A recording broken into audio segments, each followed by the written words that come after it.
It started like any ordinary day. A man in a military uniform ran from a research facility in California, panicked, desperate to escape. He carried something unseen, something that would change the world.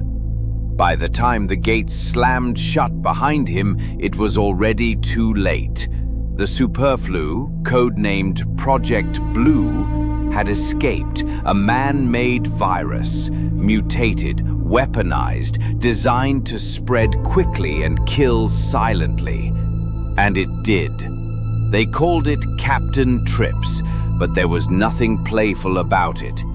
In weeks, it swept across the globe. Families fell apart, cities emptied, society collapsed, and 99.4% of the human race was gone.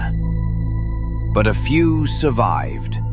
Not because they were lucky, not because they were smart, but because, for reasons no one could explain, they were immune. Immune to the sickness, yes, but not to the grief. They emerged from their homes, hospitals, and hideouts into a silent, dead world. They didn't know each other. They didn't know what came next. But one by one, they started to dream. And that's when the real story began. They dreamed of a woman, Mother Abigail, 108 years old, living alone in a farmhouse in Nebraska. She played the guitar, baked her own bread, and claimed to speak directly to God. In their dreams, she welcomed them with warmth and promised hope, but they also dreamed of a man, or something wearing the shape of a man. Randall Flagg, a walking shadow, the dark man. He spoke in riddles and threats, with eyes that knew your worst fears. He offered freedom, but demanded your soul. So the survivors began to move, drawn by the dreams, guided by a force they didn't understand. Some traveled to Boulder, Colorado, where Mother Abigail's followers began to build a new society, one based on decency, honesty, and second chances. Others went west to Las Vegas, where Flagg ruled with cruelty, fear, and charisma. He offered order in a world of chaos, and many, desperate and broken, followed him. In Boulder, there was Stu Redman, a quiet man from Texas who became a reluctant leader. There was Franny Goldsmith, pregnant with what might be the last unborn child on Earth. There was Larry Underwood, a musician once lost in fame and addiction, now trying to be a better man. And Nick Andros, a deaf-mute drifter with wisdom beyond words, and Tom Cullen, simple and kind-hearted, who would become braver than anyone imagined. In Vegas, there was madness, spies, executions, black magic.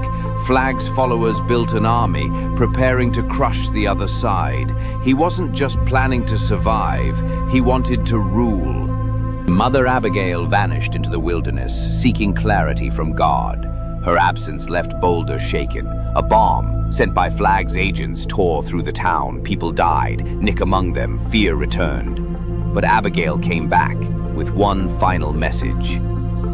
4 men must walk to Las Vegas, unarmed, unprotected, not to fight, but to stand, to be witnesses, to place their faith in something higher than weapons and walls. Stu, Larry, Glenn Bateman, and Ralph Brentner set out on foot. They crossed mountains, deserts, and dead towns, confronting their pasts with every step. Along the way, Stu broke his leg and was left behind. Glenn was murdered by Flagg's lieutenant. Only Larry and Ralph reached Vegas, prisoners to be executed publicly as a show of power. But something unexpected happened. Trash Can Man, one of Flagg's most unstable followers, returned from the desert with a gift, a nuclear warhead. His skin was burned, his mind shattered, and in his hands he carried the end of the world, again.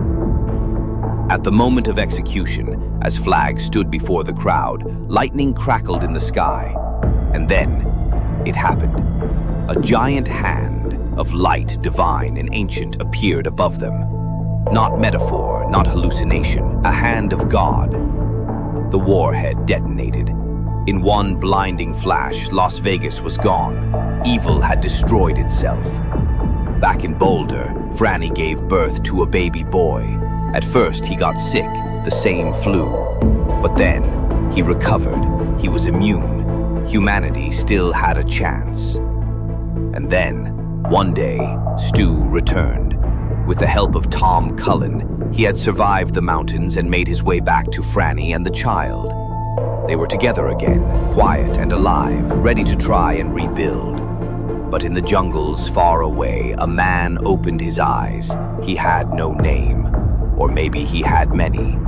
To some, he was Russell Faraday. To others, he would always be Randall Flagg. He smiled. People began to gather around him again. Because evil never truly dies, and neither does hope. The world will fall, and rise, and fall again. But there will always be people who choose to stand.